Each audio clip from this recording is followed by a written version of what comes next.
Bienvenue à tous. Welcome to Reporters here on France 24. I'm Mark Owen. In this edition, the sex industry often hides stories of shocking sadness and exploitation.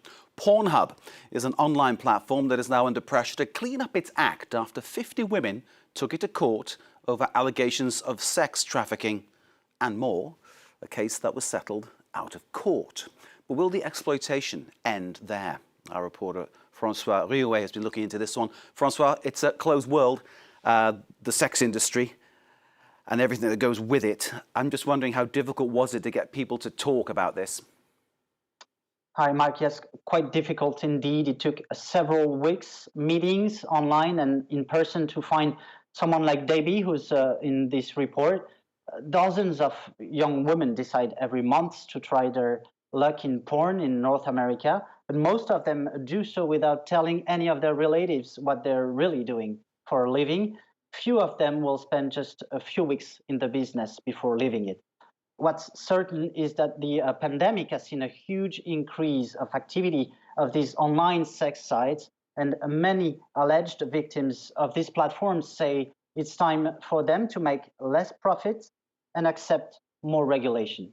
Indeed, it's often women getting involved and at the back of it, men doing the exploitation and making most of the money. Francois, thank you very much indeed. Let's take a look now at Francois' report.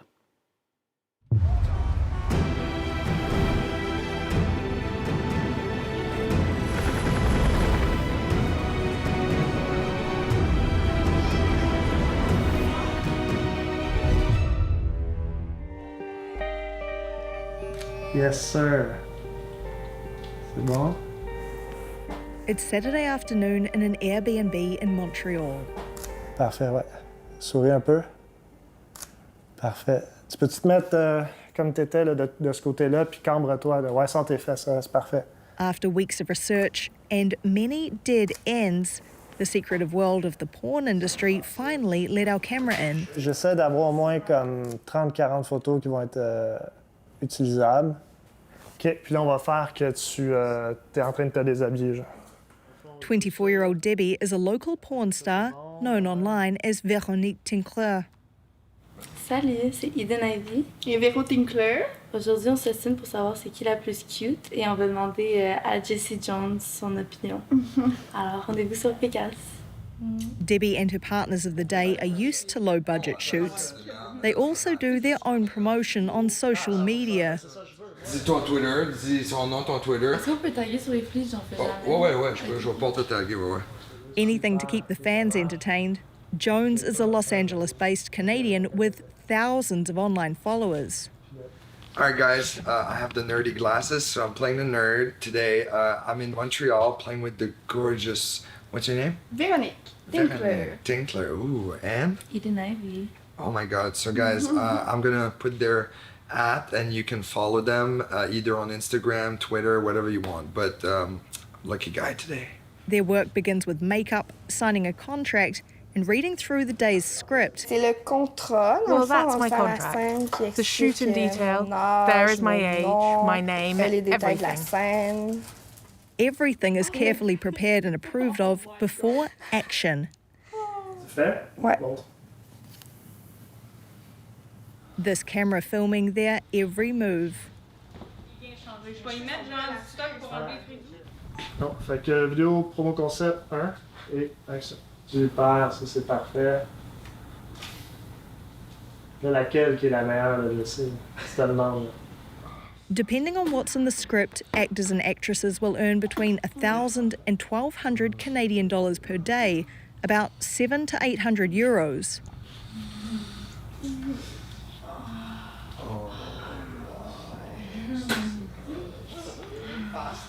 That's a wrap. But to get that check, the actors have to go back on camera and confirm they consented to everything in the shoot, a measure to protect producers from potential lawsuits. Ça a bien été? Très bien. Ouais, t'étais consentante? Oui. T'as pas pris de drogue, pas d'alcool? Non. T'as plus que 18 ans? Oui. Parfait. Est-ce que c'était le montant sur lequel on s'est entendu? Oui. OK.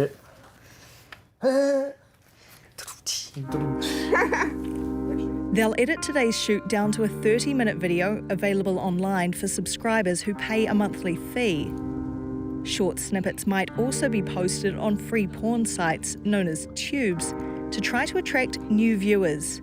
Because nowadays, they are the world's real porn stars. Nobody does it better. Sites like Xvideos, Xhamster, and of course the infamous Pornhub. All these YouTubes of porn are among the world's most visited websites. They're everywhere, but little is known about how they operate. The few available estimates suggest the sites are worth between $3 and tens of billions of dollars. And while online porn may no longer occupy a third of the internet, as it was believed to in the 90s, according to Google, there are more searches for Pornhub than for Joe Biden, COVID-19, or Netflix. But this empire also has a dark side. Thousands of videos are uploaded every day, and many are reportedly non-consensual, stolen, or revenge porn. We're now in New York, where Jane agrees to tell us her story. I thought I was done, you know what I mean? And boom, it's back up today. Jane asked us not to use her real name, but she allowed us to film her while she met with her lawyer in Central Park. With Pornhub, why I was so angry is because they would take down the videos, but they would leave the pages active. Many others have shared similar stories. Most of them are women, and always the same process. What began with intimate photos or a video turned into a nightmare after being posted online. I don't feel safe anymore here. I really don't. All of them say Pornhub, the giant of free online sex, has profited off content that they have repeatedly asked to have taken down. I lived with a man, my ex, who was abusive. He physically assaulted me, choked me, strangled me, was arrested. In August of 2019, he posted a link, said, here, he sent it to my daughter, here's your mother, look at she is. And from that point on, until today, those videos are still out there. Not only did Jane's ex post a video of her in a sexual act on Pornhub, she says her name, address and phone number were also put online alongside her work address and her job title. It was taken down, but it keeps reappearing online over and over for the past 3 years. I was constantly propositioned for men. My children were propositioned by men because he put my children's images out there with their contact information. I described it in my impact statement as a virtual sexual assault, a non-stop virtual sexual assault. Lawyer Lauren Tabixblatt says this case isn't about online porn itself, but how these sites are profiting off illegal content. This is not an isolated incident. This is not an accident. This entire business model is designed to convey non-consensual content, rape, assault, teens, and that's evident by how ubiquitous this is on their websites, the fact that they specifically had search terms and other mechanisms to specifically search for this. And that's why the normal methods that one would take to get this taken down and to move on with their life just aren't effective here. Pornhub's owner MindGeek claims to have 170 million daily visitors on its adult content websites, making it a world leader in online sex. The company is also facing a number of class action lawsuits. It recently settled one suit involving 50 women who alleged they were duped into a massive sex trafficking operation. The company's executives never give interviews and ignored our requests for one. These are the only known recent photos of MindGeek's main shareholder, Bernd Bergmair, taken in London last May. As a leader in this industry, we share the committee's concern about the spread of unlawful content online. MindGeek's Canadian executives were summoned before a parliamentary ethics committee in February, offering a rare look at how the company operates. Over 12.5% of the adult Canadian population visit our website every day. Faced with mounting accusations that it has made profit off videos of rape and child sexual exploitation, MindGeek changed its rules about who can post content on its platforms and removed some 9 million videos from Pornhub. You made changes in December 2020. I appreciate those changes. But had you put those changes in place earlier, we wouldn't have seen the victims that we see today. Do you think that's fair? Well, once again, I respectfully disagree. The question's for Mr. Antoon. So I respectfully disagree with this notion. We've always been improving our procedures. Yes, our system is not perfect like any other video sharing platform, adult or non-adult. Just recently, 2 weeks ago, a publicly traded video sharing platform got sued by somebody. That's not an answer to my question, Mr. Antoon. I said, do you think these people would have been victimized if you'd had December 2020 changes in place earlier? We can always improve and we can always do better.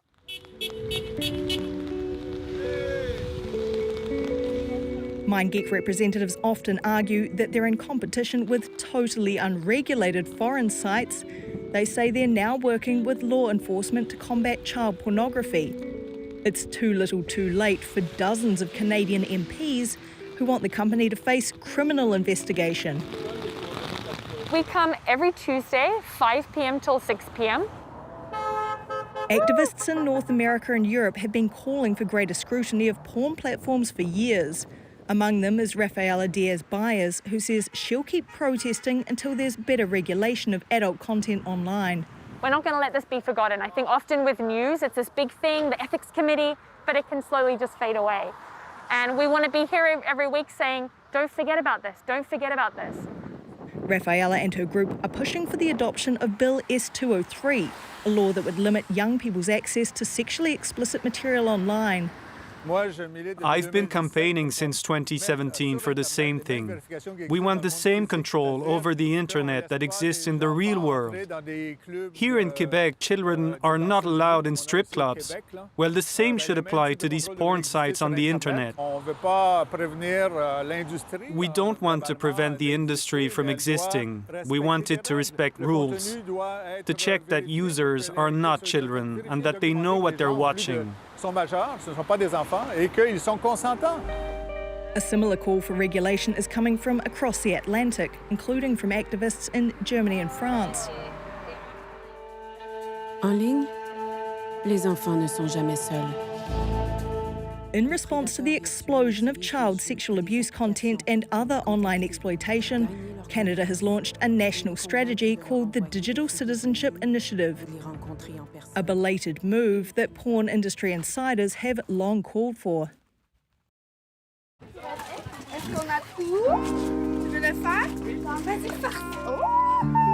We meet up with Debbie again, our Quebec porn star.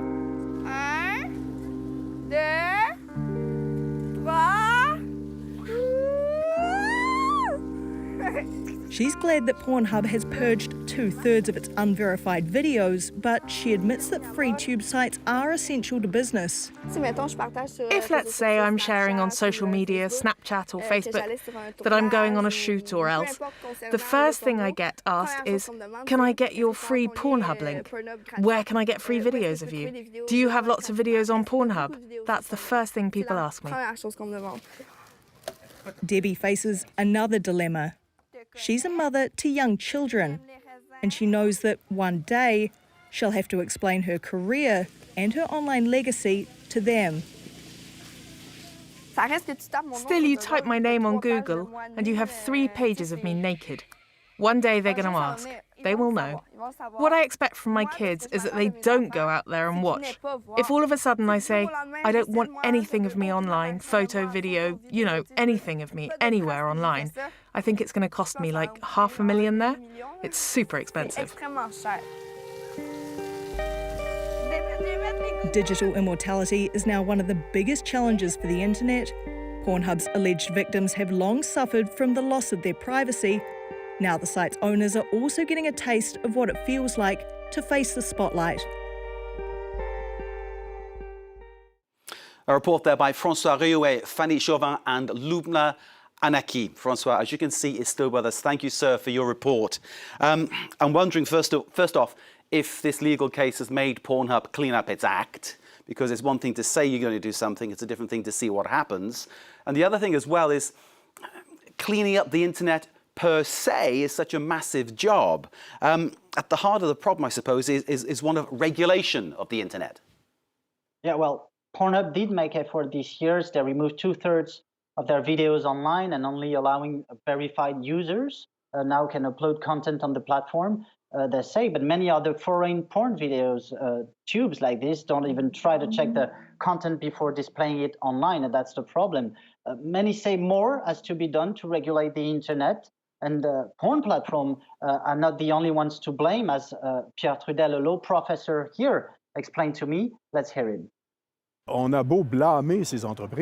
You can blame all these firms, but one must admit that states themselves have been very slow to react and to put in place or to adjust legislation. These pornographic online platforms have the same status as other platforms such as Facebook, Twitter, and others. They nearly enjoy total immunity as long as content doesn't come directly from them. It's this very point that's starting to be severely criticized in several countries. Professor Trudel of the University of Montreal. Let's go back to Francois. Francois, what we're talking about here in many ways is often women who are trying to sort of make ends meet, turning to this as a way of making some, they think, some quick money to sort of get a certain standard of living. Very often it backfires and there are things left on the internet which embarrass them, to say the least.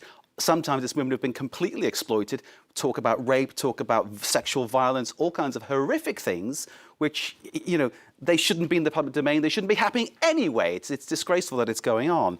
I'm wondering politically, is there now the will to clean up this online porn industry scenario? And will this protect others from future scandals, from future exploitation? Well, there are laws and there are tools to have a better regulation of the internet, as Professor Trudel said, but they're just not well enough implemented yet.